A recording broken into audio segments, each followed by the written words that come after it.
Hello students, my name is Aman and welcome back to my YouTube channel school fellow classes. और guys एक brand new video लेकर आया हूँ। ये chapter है गाइज, चैप्टर नंबर 15 आर्टिकल्स। और ये बुक है गाइज प्राची पब्लिकेशंस की इंग्लिश ग्रामर की 6th क्लास के लिए। और गाइज इस चैप्टर के जितने भी हम कंसेप्ट्स हैं वो पहले ही एक वीडियो में कवर कर चुके हैं और आज हम इसकी एक्सरसाइजेस करेंगे। आई होप कि जो मैंने आपको होमवर्क दिया था इन एक्सरसाइजेस को फिल करने का वो आपने कर लिया होगा। और मैं ये गारंटी ले सकता हूँ कि अगर आपने ये पीछे जो कंसेप्ट वाली वीडियो देख करके अगर ये एक्सरसाइज की होंगी तो 20 में से कम आपने 15 या 16 क्वेश्चन जरूर ठीक किए होंगे। तो चलिए, जिसने फिल आउट कर लिया है वो मेरे साथ चेक करे और जिसने नहीं किया है वो मेरे साथ साथ फिल करे। क्वेश्चन नंबर 1 से स्टार्ट करते हैं एक्सरसाइज नंबर 1 के guys. Yesterday I saw dash ox and dash cow. यहां पर एन आ जाएगा, ये मैंने पहले से ही फिल कर दिया था।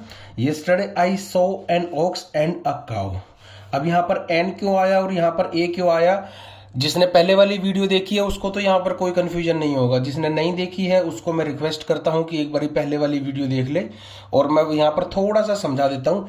जैसे यहाँ पर ओक्स की साउंड आ रही है, ओक्स ओक्स ऐसे है, तो ओ क्या है? एक हिंदी भाषा का स्वर है या हिंदी भाषा का, या आप यूं कह लीजिए वोवल है। वोवल साउंड के साथ हमेशा क्या आता है? एन आता है सर। तो यहां पर ओक्स के साथ क्या आ गया? एन आ गया। We had an idli. An idli, idli कैसे लिखते हैं हम? इडली, इडली ऐसे लिखते हैं ना। तो ई क्या है? ए आ ई ई एक वोवल है हिंदी लैंग्वेज का। वी हैड एन इडली, अ डोसा या डोसा कह लीजिए, a dosa and a glass of banana shake for breakfast. It is said that an apple a day keeps the doctor away. यहां पर an apple क्यों आया? क्योंकि एप्पल ऐसे लिखते हैं हम, एप्पल एप्पल, ठीक है। और डे, डे को हम ऐसे लिखते हैं, ड क्या है? ड एक कॉन्सोनेंट है, डी, डी की साउंड आ रही है। यहां पर ए की साउंड आ रही है, या यूं कह लीजिए ए की साउंड आ रही है, तो यहां पर एन एप्पल हो गया। gives me dash idea, good idea for dash essay. gives नहीं होगा पहली बात तो, give me a good idea for an essay। यहां पर वैसे तो द आना चाहिए था फॉर द essay, लेकिन अभी यहां पर ये बोला है कि ए या एन से ही करना है, तो ऐसे ऐसे आप ऐसे इसको लिख करके देख सकते हैं। ऐसे ऐसे लिखा जाएगा। तो ए क्या है? एक वोवल है, ठीक है। Will you have an egg, an egg आएगा, एग ऐसे लिखते हैं हम एग को, ठीक है। और आप साउंड से भी पता कर सकते हैं। Our president is an honourable man. H देख करके अब ये वेरी इंपॉर्टेंट क्वेश्चन बनता है गाइज। मैंने पिछली वीडियो में भी आपको 3-4 एग्जाम्पल्स ऐसे करवाए थे जो कि लगते तो ऐसा है कि जिनके साथ ए आएगा, लेकिन क्या आ जाता है? एन आ जाता है, क्योंकि होनरेबल नहीं है गाइज। ये होनरेबल होता तो होन रेबल ऐसे लिखते हैं हम इसको, लेकिन ये होनरेबल नहीं है, इसमें एच साइलेंट रहता है। ये तो क्या हो जाता है? ऑनरेबल, ऑन रेबल ऐसे लिखा जाता है, इसको ऐसे प्रोनाउंस किया जाता है ऑनरेबल। तो ऑनरेबल अब क्या है? ओ क्या है? एक वोवल है, ओ की साउंड आ रही है। हिंदी में देख लीजिए ओ या इंग्लिश में चेक कर लीजिए, ओ दोनों में ही सेम आंसर आपको मिलेगा कि वोवल की साउंड आ रही है। और आपको पता ही है जब वोवल की साउंड आती है तो क्या आता है? एन आता है sir, okay. Mine is a yellow colour, ये तो बहुत इजी है, येलो है, वाई की साउंड आ रही है या ये की साउंड आ रही है। There was a lot of food, ये तो आपको पता ही है, मैंने करवाया था लोट वगैरह के साथ। अगर आप कोई वैसे ही ध्यान है जैसे यहाँ पर मैंने आपको करवाया था, that's a lot of money, give me a dozen mango, ये मैंने आपको इंपॉर्टेंट भी मार्क करवाया था। Mahima's father is an astrologer, astrologer है, ए की साउंड आ रही है या यूं कह लीजिए ए की साउंड आ रही है। I want to be a pilot, pilot P की साउंड आ रही है या पै की साउंड आ रही है, पायलट, ठीक है। तो पै या पी की साउंड जब आती है तो वो कॉन्सोनेंट की साउंड समझी जाती है और उसके साथ क्या लगाया जाता है? ए लगाया जाता है। आई होप कि एक्सरसाइज आपको अच्छी से क्लियर हो गई होगी। अब एक्सरसाइज नंबर 2 की बात करते हैं गाइज। इसमें ए, एन और द तीनों ही हमको आर्टिकल यूज करने हैं।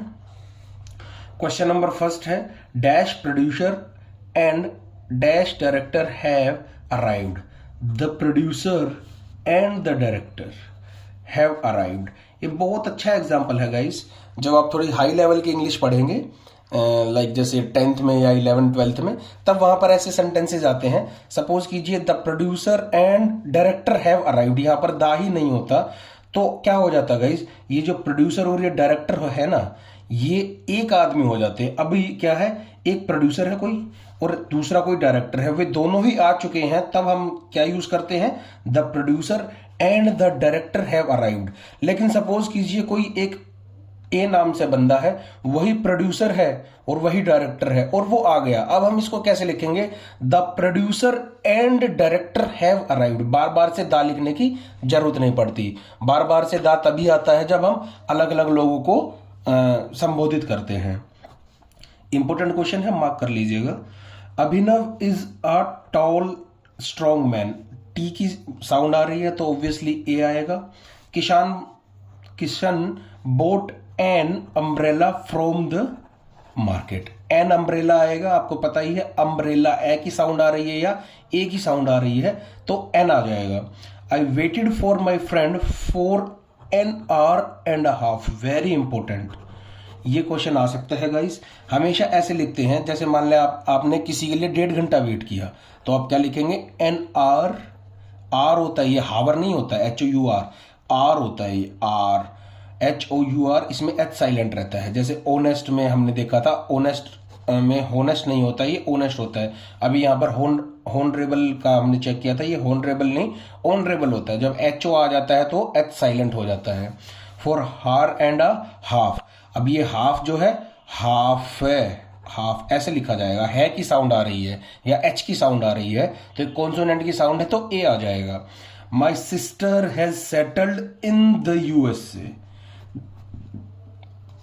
The USA, the UK, the Republic of Ireland, इस तरीके की जो वर्ड्स होते हैं उनके साथ हम द लगाते हैं। जैसे the is used with country that include Republic, kingdom और स्टेट्स इन देयर नेम। यहाँ पर मैंने आपको करवाया था, वैसे रटने का तो नहीं है, 3-4 बार ये आप पढ़ेंगे या लिखेंगे तो आपको खुद ब खुद याद हो जाएगा।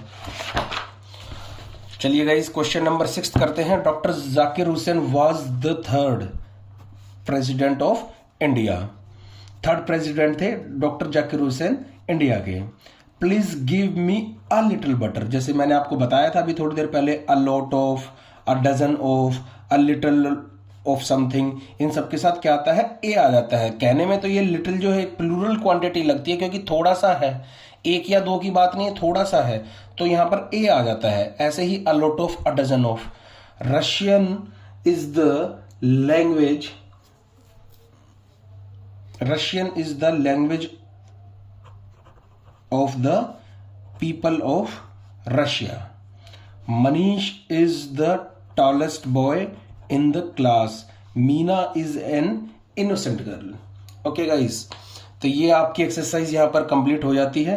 ये वेरी वेरी इजी थे। 8th और 9th में से एक क्वेश्चन इंपॉर्टेंट है, आ सकता है, आप इनको अच्छे से कर लीजिएगा।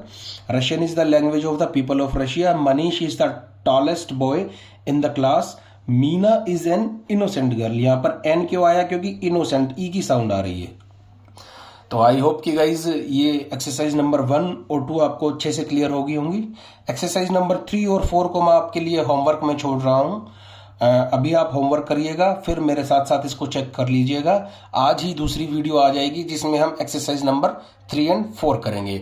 अभी के लिए guys goodbye and take care.